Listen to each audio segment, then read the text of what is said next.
देखिए पत्रकार महोदय, सबसे पहले तो मैं आपका स्वागत करता हूं और आप लोगों का धन्यवाद करता हूं। सर, कुरुक्षेत्र में जो किसानों के ऊपर लाठी बांधी गई उसके बारे में कुछ बताओगे?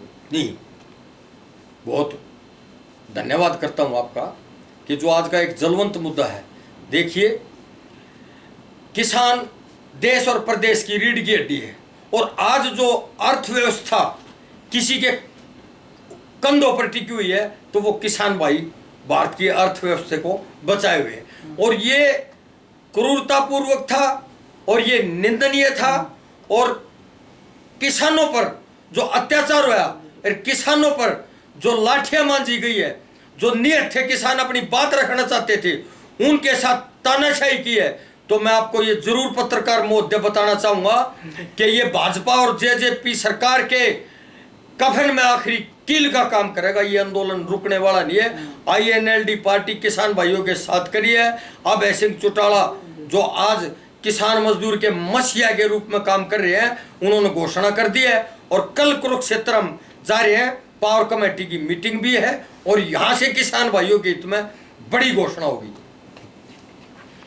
जो 3 विधायक ये जो काला कानून भाजपा किसानों के ऊपर थोपने जा रही है और किसानों का वध करने के लिए जो ये कानून लाए जा रहे हैं, तो इसके अंदर हरियाणा प्रदेश के अंदर कांग्रेस पार्टी मुख्य विपक्षी दल है और उसने विपक्ष की भूमिका निभाने की पूरे प्रदेश को उम्मीद थी।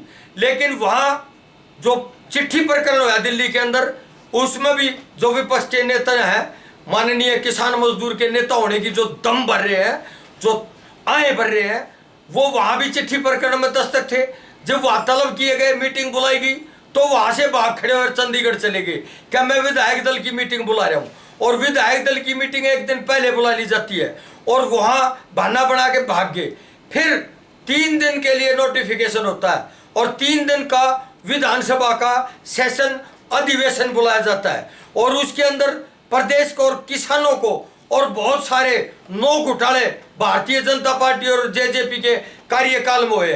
तो प्रदेश के जो मतदाता है, प्रदेश के जो जनता है, प्रदेश के जो नागरिक है, उनको बड़ी उम्मीदें थी कि विपक्ष अपनी भूमिका निभाएगा और भारतीय जनता पार्टी को विधानसभा के सत्र के अंदर बेनकाब करेगा। लेकिन रात को एक मीटिंग होती है और कांग्रेस पार्टी विधायक दल का नेता बीजेपी से मिलकर भगत करता है और उस पर सहमति जता देता है कि जो आप सुबह करोगे वो हमारे को मंजूर है। और सुबह वो 3 दिन का अधिवेशन 3 घंटे में तब्दील कर दिया जाता है और वो 3 घंटे भी पूरा नहीं चलता। यहाँ कांग्रेस पार्टी की एक माननीय विधायिका कुछ प्रयास करती है बात उठाने के, कुछ प्रयास करती है किसानों की बात उठाने के, कुछ प्रयास करते हैं इन भ्रष्टाचार के मुद्दों को उठाने के, लेकिन उसको स्पीकर महोदय तुरंत प्रभाव से कहते हैं कि पहले आप ये बताइए कि हमारे से सवाल कर रहे हो या अपने नेता से जो रात को मिली भगत करके साइन कर दिए। पहले ये फैसला करो, आप बाद में बोलना कि आप अपने विधायक दल के नेता के खिलाफ आवाज उठा रहे हो या बीजेपी के खिलाफ। और मजबूरी वंश उस नेता को बैठना पड़ा और मजबूर होना पड़ा और भारतीय जनता पार्टी से मिली भगत कांग्रेस पार्टी के नेता की स्पष्ट जाहिर हो जाती है और बार बार वो इस बात का परिचय देते हैं कि हम बीजेपी से मिले हुए हैं, हमारे को मुकदमे में राहत लेनी है, हम मजबूर हैं। तो ये मजबूरी हरियाणा प्रदेश की 36 बिरादरी किसानों पर, मजदूरों पर और हरियाणा प्रदेश के हितों पर कुठारघात का काम कर रही है। अब जनता जाए तो कहा जाए, विपक्ष जब रूलिंग पार्टी से मिल लेगा तो उनको लाइसेंस मिल जाएगा, उनको खुली छूट मिल जाएगी, कितने भी अत्याचार करो, कितने भी जुल्मों से सितम करो। अब ये प्रदेश की जनता जाए तो जाए का है। अकेला सिंह चौटाला है जिसने बार बार गर्जना की, बार बार बीजेपी को मजबूर किया और स्पीकर से भी सवाल जवाब किए और स्पीकर से भी बैठते हुए दिखाई दिए बार बार। लेकिन उनको भी जब विपक्ष का या किसी MLA का साथ नहीं मिला तो भाजपा अपने काले कारनामे और करतूतों में कामयाब होगी। और इस बात, ये दुर्भाग्यवंश बात है, इसकी बड़ी दुखदायी बात है। और ऐसा प्रदेश में या देश में कभी नहीं हुआ कि विपक्ष का नेता मुंह भी नहीं खोला है। 3 दिन के अधिवेशन के बजाय 5 दिन की मांग करता, 6 दिन की मांग करता। सब विधायक बोलते, जितने भी प्रदेश के जलवंत मुद्दे थे, जितने भी भ्रष्टाचार के ये मुद्दे हैं उजागर हुए हैं, इन पर बहस करने की जरूरत क्यों नहीं समझी? ऐसी क्या मजबूरी थी कांग्रेस पार्टी के नेता की? ऐसी क्या आपत्ति आ गई थी जो मुंह खोलने के लिए भी उसको मजबूर कर दिया।